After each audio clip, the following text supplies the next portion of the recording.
In a quiet Nigerian village, there was a girl who never spoke a word. For 7 years, she lived in silence, until the day she finally opened her mouth and saved an entire village.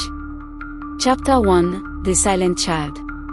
Long ago, in a quiet village in Nigeria, there was a girl named Adama. She was born on a bright morning when the drums of the New Yam festival echoed through the land. Her father, a proud farmer, lifted her high to the sky and said, "She will bring light to our people. She will be a blessing to this land." For the first 8 years of her life, Adama was just like any other child. She laughed, she played, she sang the songs of the children, and she danced to the beat of the talking drum. Her voice was soft but sweet, like a bird song in the early morning. But one day, something strange happened. Adama stopped speaking. At first, everyone thought she was only playing a trick. Her friends tickled her, her mother begged her, her father scolded her, but not a single word left her lips. Days passed. Weeks passed. Months rolled by. Still, Adama remained silent. The villagers began to whisper. The spirits have stolen her tongue. Maybe she has been cursed.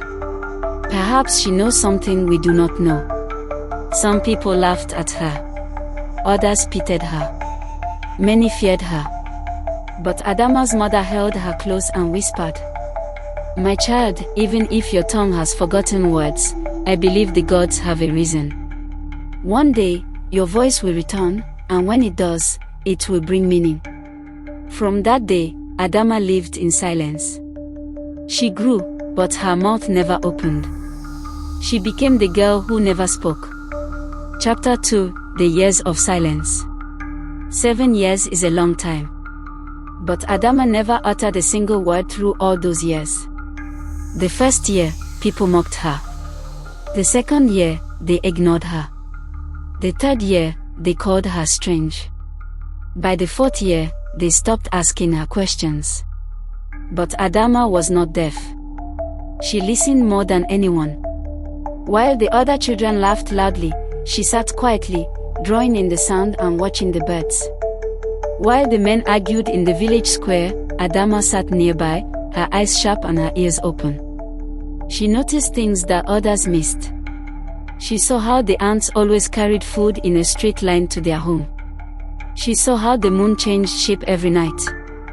She saw how the river rose when the rains were heavy, and how it whispered when the wind blew across it. The villagers did not understand her silence, but Adama was learning from the world in her own way. Her mother often said, "Wisdom sits in silence. A river does not make noise when it runs deep." Adama never replied, but she smiled gently, as if she understood. And so, year after year, she remained quiet. Until the 7th year came. And with it, great trouble. Chapter 3: The Dying River. The 7th year of Adama's silence began with a strange sign. The river that gave life to the village started to shrink. At first, the women noticed that their clay pots filled too slowly. Then, the fishermen saw fewer fish swimming near the banks. Soon, the water barely touched the rocks where children used to splash and play. The elders grew worried. The chief called a meeting under the great Iroko tree in the center of the village. Men and women gathered, their voices buzzing like bees. One elder said, "The gods are angry with us. We must offer more sacrifices."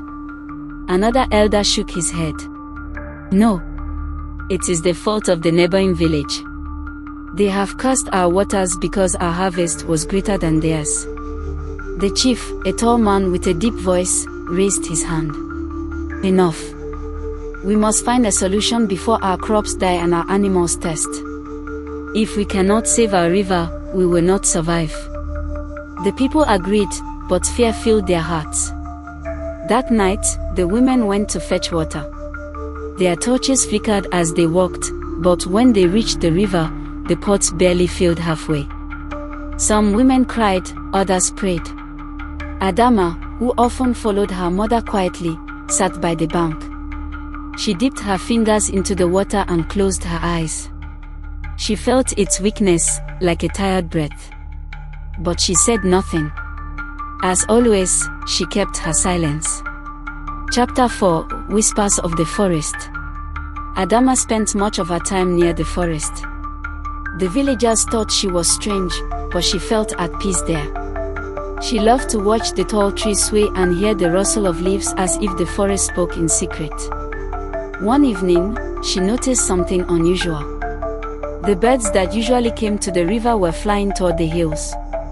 Their beaks carried wet leaves, and their feathers were damp as if they had bathed in hidden water. Adama tilted her head and followed their flights with her eyes. They disappeared beyond the hills, where the forest grew thick and dark. She pressed her hand against her heart. She knew the river's story was not finished yet. That night, while others slept, she scratched marks in the sand outside her hut, shapes of hills, a tree, and flowing lines that looked like water. Her mother saw them in the morning and frowned. "Adama, what do you see? What do you know?" But the girl only smiled softly, her lips sealed as always. Her mother sighed. "If only you would speak." Still, Adama remained silent. Chapter 5: The Chief's Decision. Days passed, and the river grew weaker. The yams began to wither in the ground. Goats bleated hungrily, their mouths dry. Children cried from thirst.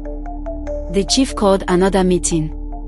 This time, his face was heavy with anger. "We cannot sit and die while water runs elsewhere. If the gods will not help us, we will help ourselves. Tomorrow, I will send warriors to the next village. They will bring water and food by force if we must." Gasps filled the crowd. To fight another village was dangerous. It could bring endless war. But many nodded, desperate to survive. Adama's heart beat fast. She knew the answer was not in war. She had seen the birds. She had felt the rivers cry. But still, she did not speak. That night, she could not sleep. She walked to the river and watched the weak stream glisten under the moon. She bent down and touched it, whispering inside her heart though her lips did not move. "I will wait, but if tomorrow comes, and they prepare for war, I must break my silence." Chapter 6: The Day of Decision. The sun rose like fire over the village. Smoke curled from the cooking fires, but the air was heavy with worry. Everyone knew this was the day the chief had chosen. The warriors gathered in the village square. Their bodies shone with palm oil, their spears were sharp, and their faces were painted with red clay. Children clung to their mothers' wrappers, their eyes wide with fear. The chief stood tall, holding his staff of authority. "Today, we fight if we must. We will not sit and watch our people die." The villagers cheered weakly. Hunger had stolen their strength, but fear pushed them to agree. Adama watched from the edge of the crowd. Her heart pounded like the drum of war. For 7 years, she had been silent. For 7 years, she had watched and listened. But now, the time had come.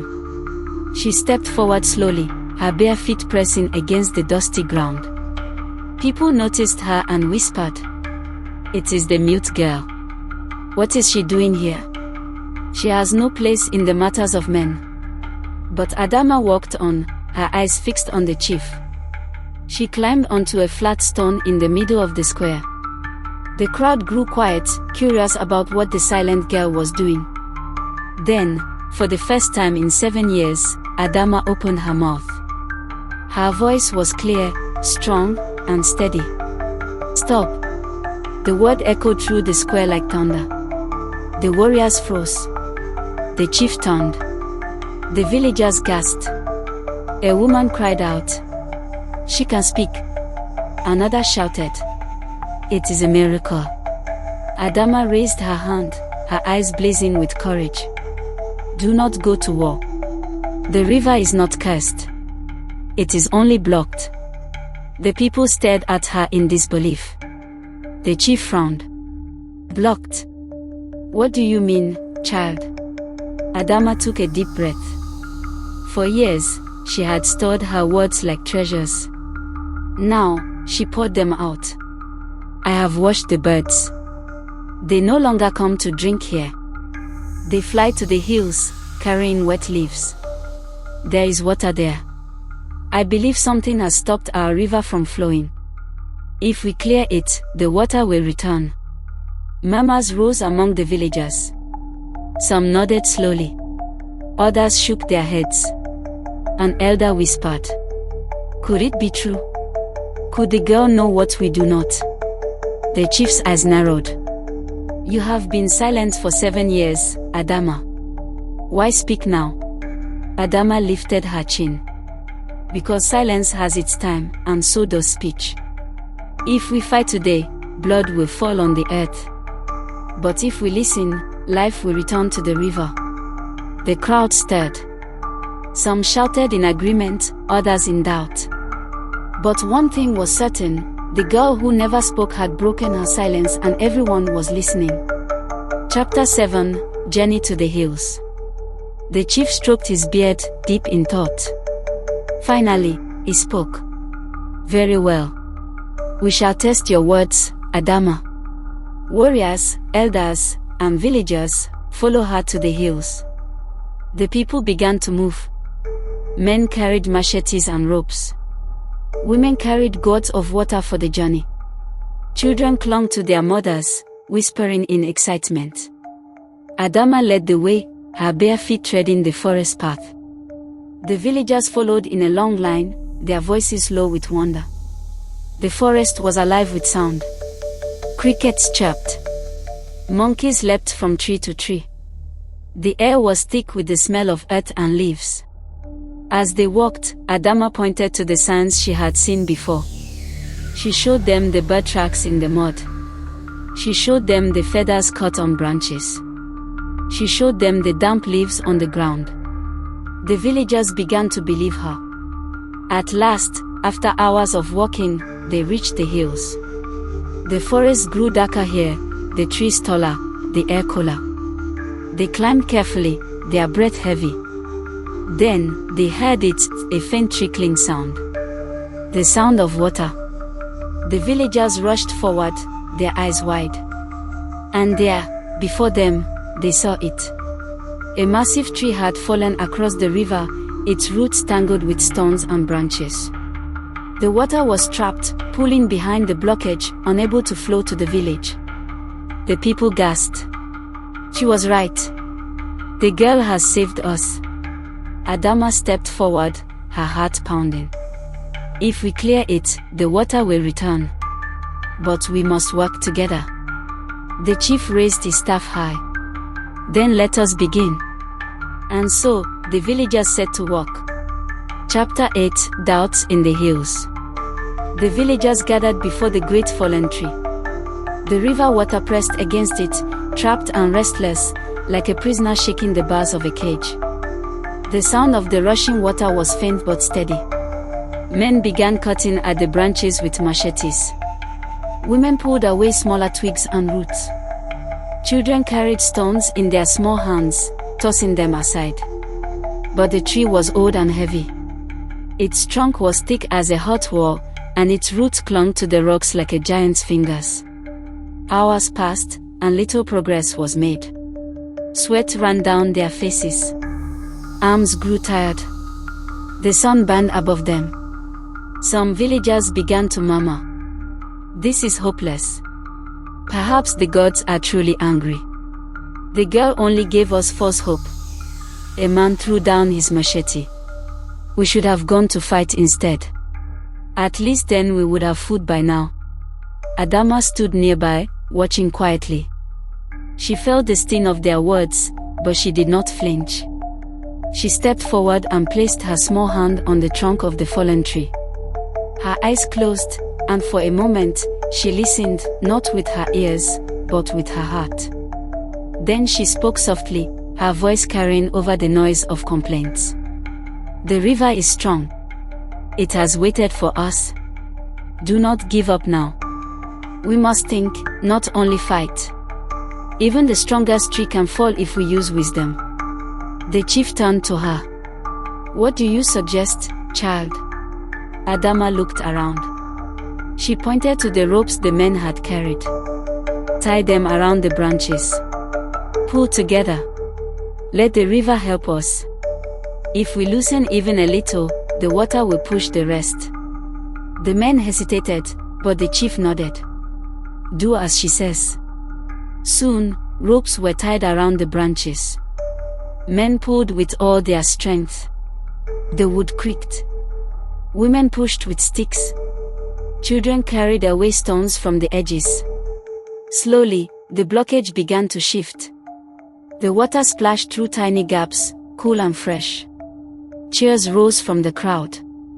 But the trunk still held firm. Chapter 9: The Snake in the Water. As the villagers walked, something stirred in the dark pool behind the tree. Ripples spread across the water. A hiss echoed. Then, with a sudden splash, a massive snake rose from the water. Its body was thick, its scales glistened, and its eyes glowed like fire. The villagers screamed and stumbled back. The river spirit is angry, someone cried. The snake coiled on the fallen trunk, its tongue flickering. It hissed again, as if warning them. Fear spread quickly. Some villagers dropped their tools and fled into the trees. Others knelt on the ground, praying loudly. The chief raised his spear, ready to strike, but Adama stepped forward. Her eyes were calm, her voice steady. Do not fear. This is not a spirit of anger. It is a guardian. It only wants us to respect the river. The villagers stared at her in shock. The chief frowned. And how do you know this, Adama? Adama walked closer to the snake, her hands open. Because I have listened. For 7 years, I watched the creatures of the river and the forest. They protect what belongs to them. If we show respect, it will not harm us. The snake hissed again, its tongue flickering close to her face. But Adama did not move. She bowed her head and whispered softly. We do not come to destroy. We only come to free the water, so life may return to the village. For a long moment, the snake stared at her. Then slowly, it slid back into the water, disappearing beneath the surface. The villagers gasped in wonder. The girl has spoken with the guardian. The gods are with her. The chief lowered his spear and turned to Adama. His voice was filled with awe. Truly, your silence was not weakness. It was the patience of wisdom. With new courage, the villagers returned to their work. The chief lowered his spear and turned to Adama. His voice was filled with awe. Truly, your silence was not weakness. It was the patience of wisdom. With new courage, the villagers returned to their work. Chapter 10: The Storm over Umweka. Dark clouds gathered above the hills as the villagers pulled and pushed. The rope strained against the weight of the trunk. Then the first clap of thunder shook the sky. Rain poured down in heavy sheets. The soil turned slippery. The villagers' feet sank into mud. Tools slipped from their hands. Some cried out in fear. The heavens are against us, shouted an old man. The gods want us to leave this tree alone. The villagers huddled together, ready to abandon the task. But Adama lifted her face to the sky. The rain fell on her cheeks, and she smiled. No, she said firmly. The rain is not against us. It is helping us. Rain loosens the earth. Rain softens the roots. This storm is our friend. The chief, hearing her words, shouted above the thunder. You heard her. Do not fear the storm. Use it. Encouraged, the villagers returned to the tree, digging faster as the rain softened the soil. Chapter 11: The Voice of Doubt. But not all hearts were steady. A tall man named Okoro, known for his pride, stood with folded arms. He spoke loudly, so all could hear. Why should we follow the words of a child? 7 years of silence does not make her a leader. Perhaps she only wishes to trick us. Murmurs spread again. Some villagers paused, uncertain. Adama stepped forward, her eyes calm. She did not argue. Instead, she picked up a rope and tied it around the trunk herself. She pulled with her small hands, straining though her arms shook. Seeing her effort, the children joined her. Soon, women added their strength. One by one, even the men followed, until Okoro was left standing alone. Ashamed, he finally picked up a rope too.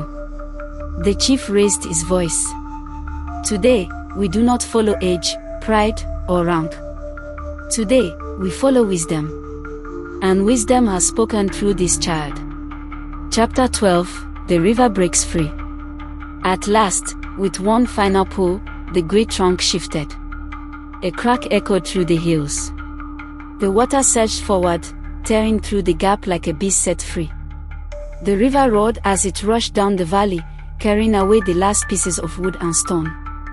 The dry streambed filled once more, shining under the rain. Fish leapt in joy, and the earth drank deeply. The villagers shouted, laughed, and wept. Some fell to their knees, giving thanks. Children splashed in the fresh water, their laughter ringing out. Adama stood quietly, watching the river flow. For 7 years, she had kept her silence. Now her voice had saved them all. The chief raised his staff. From this day, Adama shall be honored as the daughter of wisdom. Her patience has saved Umuaka. Her courage has restored our life. The people cheered, calling her name. Adama. Adama. Adama. And though she smiled, Adama bowed her head humbly. I only listened, she said softly. The river spoke. I obeyed. Epilogue, the daughter of wisdom. Years passed in Umuaka. The river never ran dry again. Its waters fed the farms, filled the gourds, and kept the people strong. Travelers who came from faraway lands marveled at how green the valley remained, even in seasons of little rain. And always, they heard the story of a girl who had refused to speak for 7 years. They called her Adama the patient. Some called her the girl who listened to the river. Others called her the daughter of wisdom. Children sat around the fire at night, their eyes wide as elders retold the tale. Once there was a girl who kept her voice hidden, not because she was weak, but because she was strong. When the time came, her words were like rain after a drought. Adama herself grew into a young woman. She was still gentle, still quiet, but her eyes carried a depth that made even the proudest men lower their heads. When she spoke, people listened, because they knew her words were never wasted. One day, when a dispute rose between two villages over land, it was Adama who was asked to sit between the chiefs. She listened patiently to both sides, then gave her judgment with fairness. Peace followed, and once again, she was praised. But Adama never grew proud. She would smile and say, "Wisdom is not mine alone. It belongs to all who listen with their hearts." When she walked by the river, children would run to her side. She taught them to watch the flow of water, to listen to the rustle of leaves, and to learn from silence as much as from speech. The river itself seemed to sing for her, its water sparkling as if in gratitude. And so, long after Adama was gone, the people of Umuaka remembered her. Whenever the rains came late or the river slowed, the elders would tell the young, "Do not be quick to shout or fight. Remember Adama, who kept silent for 7 years, and whose single voice saved us all." Thus, our story lived on, carried by the river, whispered by the wind, and gathered in the hearts of her people.